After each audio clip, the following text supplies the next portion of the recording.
बिस्मिल्लाहिर्रहमानिर्रहीम। नाज़रीन अस्सलाम वालेकुम, मैं हूँ इमरान मसीन। नाज़रीन, इस प्रोग्राम में जो 4 बड़ी ख़बरें आपके साथ हम शेयर करने जा रहे हैं, उन चारों ख़बरों की जो हेडलाइंस हैं, जो टाइटल्स हैं, वो थंबनेल पे आप नाज़रीन पढ़ चुके हैं। तो आज की ख़बरों का इंट्रोडक्शन करवाने की बजाय सबसे पहले तो हम बात करेंगे, वैसे तो आज की जो सबसे बड़ी ख़बर है वो फ़ारूक हबीब साहब जो मंज़र आम पे आए हैं, तहरीक इंसाफ से राहें जुदा करते हुए उन्होंने इस्तेहकाम पाकिस्तान पार्टी में शमूलियत का ऐलान किया है। लेकिन इस प्रेस कॉन्फ्रेंस में कुछ ऐसे इंकशाफात फ़ारूक हबीब साहब ने किए हैं, ख़ास तौर पे 6 रेवलेशन उनकी तरफ से की गई हैं। लेकिन एक ऐसा इंकशाफ था जिस पर सुनने वालों ने अपना सर पकड़ लिया कि ये फ़ारूक हबीब साहब वो बात कर रहे हैं जो आज तक जितने भी रहनुमा तहरीक इंसाफ को छोड़ के गए हैं, तहरीक इंसाफ को खैराबाद कह के गए हैं, किसी ने ये इंकशाफ तक नहीं किया, किसी ने इतना बड़ा दावा नहीं किया। अब वो दावा क्या था उसकी डिटेल अभी आगे चल के आपके साथ हम शेयर करेंगे। लेकिन इससे पहले जो इमरान खान साहब के 2 अहम मुकदमात की इस्लामाबाद हाई कोर्ट में समाअत हुई है, ख़ास तौर पे जो खान साहब की ज़मानत का केस था, इस ज़मानत केस की समाअत का जो आखिरी सेशन है, सबसे पहले तो इसकी डिटेल आपके साथ हम शेयर करेंगे। और फिर खान साहब का जो साइफ़र का केस है उसकी क्वाशमेंट के हवाले से भी आज फैसला जो है महफूज कर लिया गया है। नाज़रीन, जो ज़मानत का मुकदमा था उसमें राजा रिजवान अब्बासी साहब ने अपने दलाइल को जब मुकम्मल कर रहे थे, तो जाते जाते उन्होंने एक ऐसा पिंच किया, एक ऐसा उन्होंने यूँ कहें कि अपना एक कार्ड अदालत के सामने रखा कि जिसने तमाम दलाइल जो राजा रिजवान अब्बासी के थे उन पर जो है वो एक अकेली दलील जो है वो गालिब आ गई। ये कहा अपना राजा रिजवान अब्बासी ने कि इमरान खान साहब के वकला जो बयानात अदालत के सामने वो दलाइल दे रहे हैं, उन दलाइल में खान साहब की लीगल टीम ने एतराफ़ जुर्म कर लिया है। अब ये बहुत बड़ी दलील थी और राजा रिजवान अब्बासी दरअसल कह रहे थे कि खान साहब के वकला माय लॉर्ड आपकी अदालत में कह रहे हैं कि इमरान खान साहब ने वो जो साइफ़र था, जो कि सीक्रेट डॉक्यूमेंट था, वो अवाम के सामने जाके डिस्क्लोज़ कर दिया। तो ये तो इट्सल्फ खुद एतराफ़ जुर्म कर रहे हैं। तो आप नाज़रीन को हम बार बार क्या बता रहे हैं कि खान साहब की लीगल टीम जो है वो कानूनी मोशगाफियों को नहीं देख रहे, वो कानूनी बारीकियों को नहीं देख रहे। कभी एक बात करते हैं, कभी दूसरी बात करते हैं। लतीफ़ खोसर साहब ने आज बड़ी हैरानकुन बात की, उसकी डिटेल आगे चल के मैं आपके साथ शेयर करूंगा कि जो उन्होंने पहले फ़ेज़ में दलाइल दिए, दूसरे फ़ेज़ में जाके लतीफ़ खोसर साहब अपने उन दलाइल से मुनर्रफ हो गए और फिर नए दलाइल दिए गए। उन दलाइल पर चीफ जस्टिस साहब ने क्या कहा उसकी डिटेल भी आपके साथ मैं शेयर करूंगा। लेकिन यहाँ पे राजा रिजवान अब्बासी साहब ने नुक्ता अदालत के सामने रखा कि पाकिस्तान और अमेरिका के ताल्लुकात हैं, लेकिन इन ताल्लुकात को ख़राब करने के लिए अगर किसी बयान से पाकिस्तान और अमेरिका के ताल्लुकात ख़राब होते हैं तो इसका फिर किसी न किसी को फ़ायदा पहुँचेगा। और इमरान खान साहब इंतहाई ज़िम्मेदार पोजीशन पे थे और उनकी तरफ से ये इक़दाम साइफ़र को पब्लिक में लेके जाना और फिर अदालत में ठहर के एतराफ़ करना, ये ख़ुद जो है अपने जुर्म का एतराफ़ कर रहे हैं। और एक इंतहाई ज़िम्मेदार मनसब पर बैठे ज़िम्मेदार शख्सियत ने जो है वो एक ऑफिशियल सीक्रेट एक्ट की खिलाफ वर्जी की है। अच्छा, यहाँ पे उनके दलाइल का इख्तिताम हुआ। पहले तो ये लग रहा था जब राजा रिजवान अब्बासी साहब दलाइल दे रहे थे कि आज ज़मानत केस पर दलाइल कंक्लूड ना होंगे, बल्कि मामला 2-3 दिन चलेगा, लंबा चलेगा। लेकिन अचानक से फिर केस में तेज़ी आई, राजा रिजवान अब्बासी के दलाइल मुकम्मल हुए।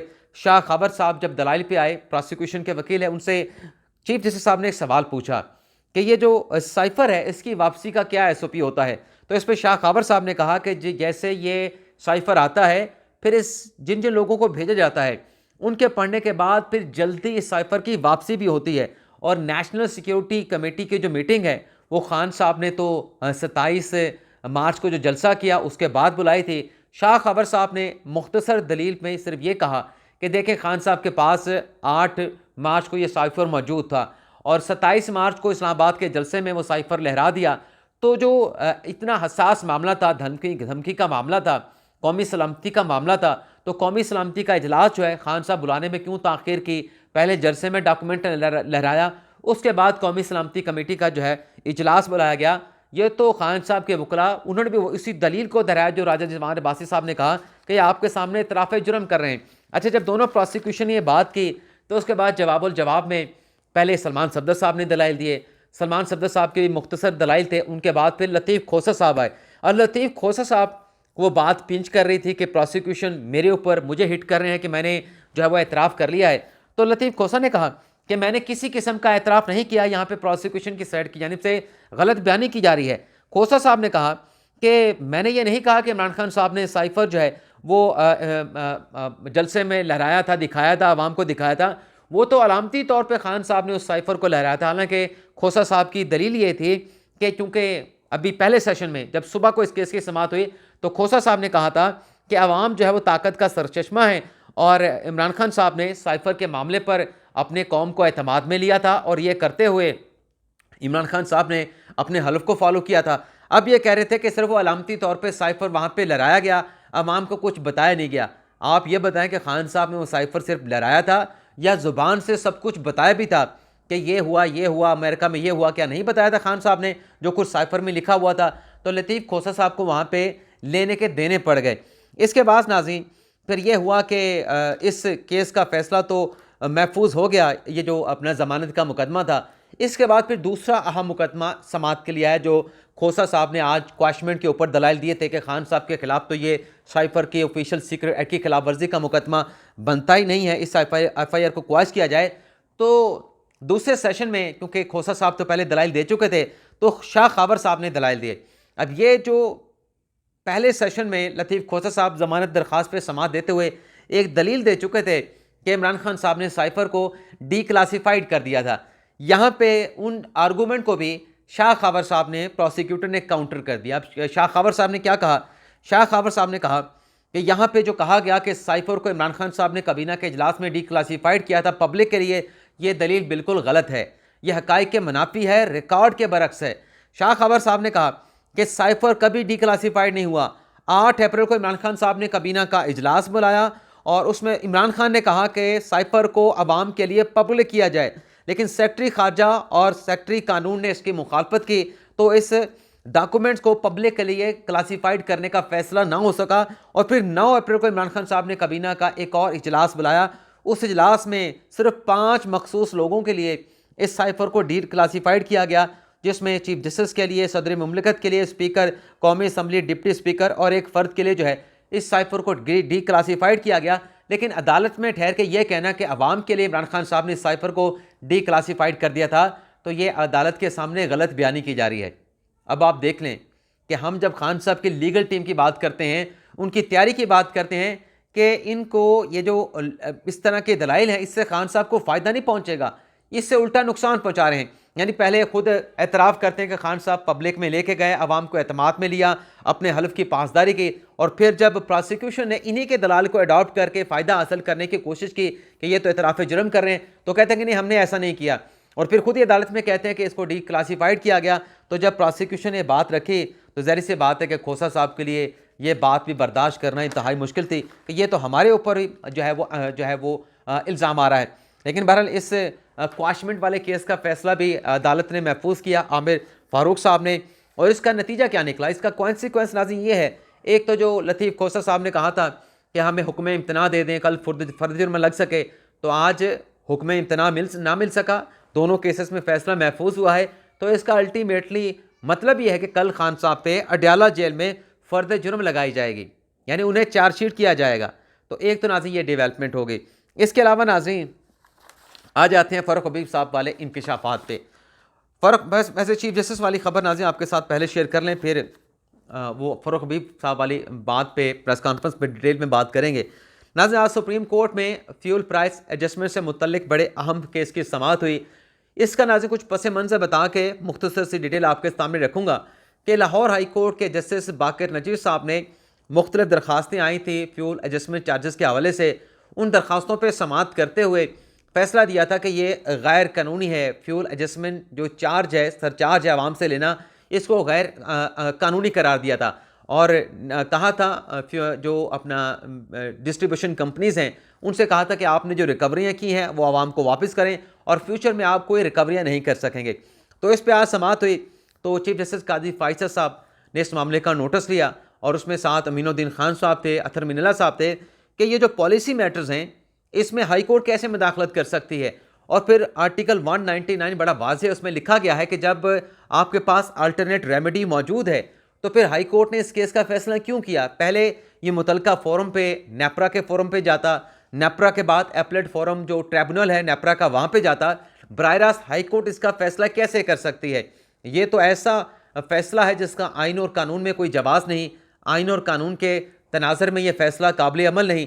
तो फिर अदालत ने आज कोई दलाइल तो इतने नहीं सुने, तो आज अदालत ने यह मामला हाई कोर्ट में नाकाबिल समाअत होने के मामले पर जो है हाई कोर्ट का फैसला सेटिसाइड किया है, कलअदम करार दिया है और मामला भिजवा दिया है नेपरा के एपलेट ट्रिब्यूनल को, और उनसे कहा है कि 15 दिन में ये अपीलें आपके पास दायर होंगी।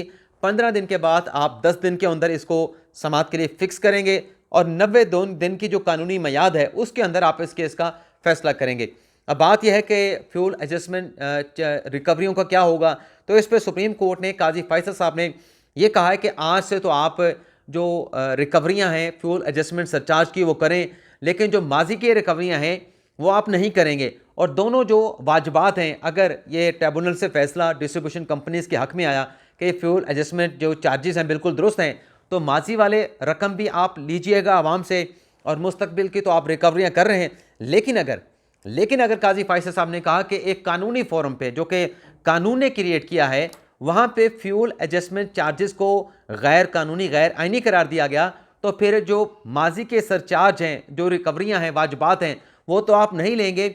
मुस्तकबिल में आज से की जाने वाली रिकवरियाँ, आज से कलेक्ट किए जाने वाले जो पैसे हैं वो भी आपको आवाम को वापस करना पड़ेंगे। तो ये काजी फैसल साहब ने बड़ा अहम फैसला दिया है। अब आ जाते हैं फ़ारूक हबीब साहब ने।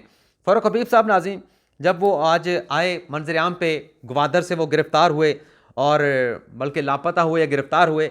लेकिन इसमें एक और चीज़ है, मतलब ये इंकशाफात जो उन्होंने किए उस पर आने से पहले अब इस प्रेस कॉन्फ्रेंस के 2 एंगल हैं। एक वो हमारे दोस्त हैं जो कहेंगे कि ये प्रेशर में ला के, दबाव में ला के पाकिस्तान तहरीक इंसाफ छुड़वाई गई है और इस्तेकाम पाकिस्तान पार्टी में लाया गया है। ये मौक़िफ़ भी, ये एक नैरेटिव हो सकता है, एक आर्गूमेंट हो सकता है, लेकिन बात यह है कि क्या फ़ारूक हबीब साहब बच्चे हैं कि तहरीक इंसाफ को छोड़ के इस्तेकाम पाकिस्तान पार्टी में चले जाएं?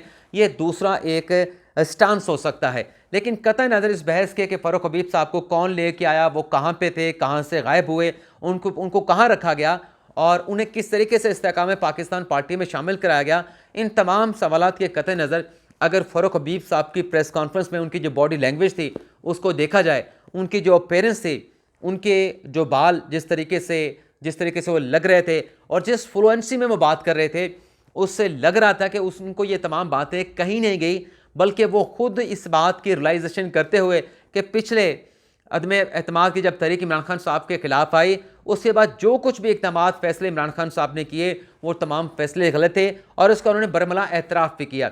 सबसे पहले जो उन्होंने इंकशाफ किया, उन्होंने कहा कि मेरी 16 साल की इमरान खान साहब के साथ, तहरीक इंसाफ के साथ वाबस्तगी है, और उन्होंने एक राज से पर्दा उठाया। उन्होंने कहा कि जब इमरान खान साहब को नवंबर 2007 में गिरफ़्तार किया गया, वो ग़ालिबन लाहौर यूनिवर्सिटी, पंजाब यूनिवर्सिटी का जिक्र कर रहे थे, तो मैं जब तहरीक इंसाफ में शामिल हुआ, स्टूडेंट लीडर था, लाहौर यूनिवर्सिटी में पढ़ता था, तो मुझे इमरान खान साहब ने कहा था कि हमने वो सब कुछ नहीं करना जो मेरे साथ गिरफ़्तारी में एक सियासी जमात ने किया है। तो वो ग़ालिबन जमीयत की बात कर रहे थे। जमीयत के लोगों ने उनको वहाँ पे मार पीटा, वहाँ पे पकड़ा, वहाँ पे जो है वो कमरे में बंद कर दिया। उसके बाद उनको जिस तरीके से छुड़ाया गया, तो वो उसकी बात कर रहे थे कि हमने ये सब कुछ नहीं करना जो एक और सियासी जमात MKM के बारे में भी खान साहब कहा करते थे। तो हमें तो ये सबक पढ़ाया था, फ़ारूक हबीब ने कहा, लेकिन अब ये सब कुछ किया गया वो तो खान साहब की अपनी जो एक आइडियोलॉजी थी उसके ख़िलाफ़ था। फिर उन्होंने कहा कि अल-कादर ट्रस्ट में जो समरी मंजूर कराई गई वफाकी काबीना से, वो खुफिया तौर पे करवाई गई। ये भी फ़ारूक हबीब साहब एतराफ़ कर रहे थे, लेकिन ये एतराफ़ पहले भी किया गया। लेकिन जो अहम इंकशाफ उन्होंने किया कि हमें, जो फ़ारूक हबीब साहब ने कहा कि हमें बुज़दार, फर्रा गोगी और बुशरा बीबी के हवाले कर दिया गया। ये बड़ा अहम इंकशाफ था कि फ़ारूक हबीब साहब ने एक ही सांस में तीनों पे इल्ज़ाम लगाया कि हमें इन तीनों का दिफा करने के लिए कहा जाता था। और ख़ास तौर पर उन्होंने कहा कि उस्मान बुज़दार जो अपना दिफा नहीं कर सकता था, हमें उसका दिफा करना पड़ा। और फिर अगला उन्होंने इंकशाफ किया तोशा खाना का कि खान साहब तो बड़े अपने आप को हाई पेडिस्टल पे रखते थे। भाई अगर उन्होंने कहा कि आपने बाकियों को इल्ज़ाम देते थे तो फिर आपने भी वही कुछ किया, फिर दूसरों को बुरा क्यों कहते थे, और हमें तो पता भी नहीं था। उन्होंने कहा यह बड़ा अहम इंकशाफ था फ़ारूक हबीब का कि हमें नहीं पता था कि खान साहब ने खुद घड़ियों पे वारदात डाल रखी है और तमाम घड़ियाँ, तमाम तोशा खाना उठा के घर ले गए हैं। ये मैं नहीं कह रहा, ये फ़ारूक हबीब साहब प्रेस कॉन्फ्रेंस में कर रहे थे। और हर बात की नाज़रीन जो उनके बात में جو ایک فلو تھا، ہر بات کا، ہر جو بھی وہ ایلیگیشن لگا رہے تھے اس کا وہ جواز بھی دے رہے تھے، اس کا وہ لاجک بھی دے رہے تھے. انہوں نے کہا کہ، اور یہ پہلی مرتبہ ایک اور انہوں نے اعتراف کیا جو کسی پی ٹی آئی کے چھوڑنے والے نے نہیں کیا، کہ عمران خان صاحب کے خلاف جو عدم اعتماد کی تحریک آئی تھی آئینی طور پہ آئی، اور آئینی طور پہ عمران خان صاحب کو ہٹایا گیا.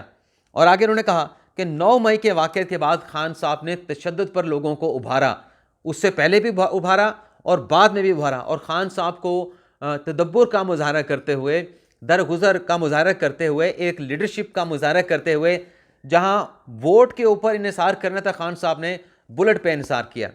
تو خان صاحب جو اپنے آپ کو جمہوری لیڈر کہہ رہے تھے، اب یہ فاروق حبیب صاحب ان کو کیا کہہ رہے تھے کہ وہ بلٹ کا استعمال کر کے جو ہے کوئی فائدہ اٹھانا چاہتے تھے، سیاسی فائدہ لینا چاہتے تھے. اور آخری جو انہوں نے بات کی وہ یہ تھی، بلکہ آخری بات پہ آنے سے پہلے انہوں نے کہا کہ ہم تو نیا پاکستان بنانے چلے تھے، قائد اعظم کا پاکستان بنانے چلے تھے. تو راجی ایک سوال ہے، کیا قائد اعظم نے جب پاکستان بنایا تھا، جو کچھ تحریک انصاف نے 2014 میں کیا، جو دھرنے شرنے دیا، احتجاج کیا، کیا وہ قائد اعظم نے کیا کسی موقع پہ کہ اپنے ملک کے املاک کو، اپنے لوگوں کے املاک کو نقصان پہنچایا جائے، اپنے لوگوں کو، مسلمانوں کو جو ہے ان پہ وائلنس کیا جائے، تشدد کیا جائے؟ اور پھر جو 2022 اپریل 2022 کے بعد ہوا، کیا قائد اعظم سب کچھ کیا؟ نہیں کیا. کم از کم قائد اعظم کا نام لے کے یہ تمام چیزیں جو ہیں وہ نہیں ہونی چاہیے. آخری جو انہوں نے بات کی جو کہ حیران کن تھی، جس پر سننے والے بھی حیران رہ گئے بلکہ سر پکڑ لیا ہوگا، کہ فاروق حبیب نے کہا کہ جب آپ کے پاس 2 راستے ہوں، ایک شیطان کا راستہ ہو اور ایک دوسرا راستہ ہو، تو آپ شیطان کا راستہ لینے کے بجائے آپ دوسرا راستہ لیں گے. تو فاروق حبیب نے کہا کہ میں نے بھی شیطان کا راستہ اڈاپٹ کرنے کے بجائے میں دوسرا راستہ اختیار کیا ہے. تو یہاں پہ شیطان کا راستہ کس کو کہا گیا؟ عمران خان صاحب کے راستے کو کہا گیا.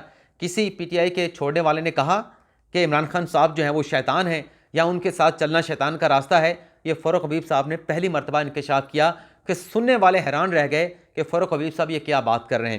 تو اب دیکھتے ہیں کہ فاروق حبیب کے بعد اب اگلا نمبر کس کا آتا ہے. اس کے علاوہ ناظرین ایک اور بڑی اہم خبر ہے، نواز شریف صاحب جو کہ اس وقت سعودی عرب میں موجود ہیں، غالباً مدینہ پہنچ چکے ہیں، ان سے متعلق مرتضیٰ علی شاہ صاحب جو کہ لندن میں ہوتے ہیں، انہوں نے خبر دی ہے کہ سعودی عرب میں نواز شریف نے حسین نواز کے ساتھ اور ناصر جنجوعہ کے ساتھ 2 اہم شخصیات کے ساتھ ملاقات کی ہے، اور جلد سعودی عرب سے نواز شریف جو ہے وہ دبئی آئیں گے، اور دبئی میں بھی ان کی اہم ملاقاتیں جو ہے وہ شیڈول ہو چکی ہیں، اور 21 اکتوبر کو نواز شریف کی دبئی سے پاکستان واپسی ہوگی. اسی کے ساتھ ساتھ ناظرین مراد سعید جن کی گرفتاری کے لیے کل پشاور پولیس نے ان کے سسرال کے گھر مطلب کسی جگہ پہ جہاں اطلاعات تھی چھاپا مارا تھا، تو اس خبر کا فالو اپ یہ آیا ہے کہ پولیس نے 2 گاڑیاں اپنی تحویل میں لی ہیں. ایک گاڑی مراد سعید کی ہے، ایک گاڑی مراد سعید کے برادر نسبت کی ہے. اور اس میں جو رپورٹ کیا گیا ہے، کہا گیا ہے کہ مراد سعید کی گاڑی سے ایک پسٹل ملا ہے، اس میں کارتوس بھی کی گولیاں بھی ملی ہیں، جبکہ مراد سعید کے برادر نسبت کی گاڑی سے 2 کلاشنکوف اور کارتوس ملے ہیں. تو یہ ناظرین ہمارا ویڈیو لاگ، آپ سے اجازت چاہیں گے. اللہ تعالی ہم سب کا حامی ناصر ہو. اپنی دعا میں یاد رکھیے گا. اللہ حافظ.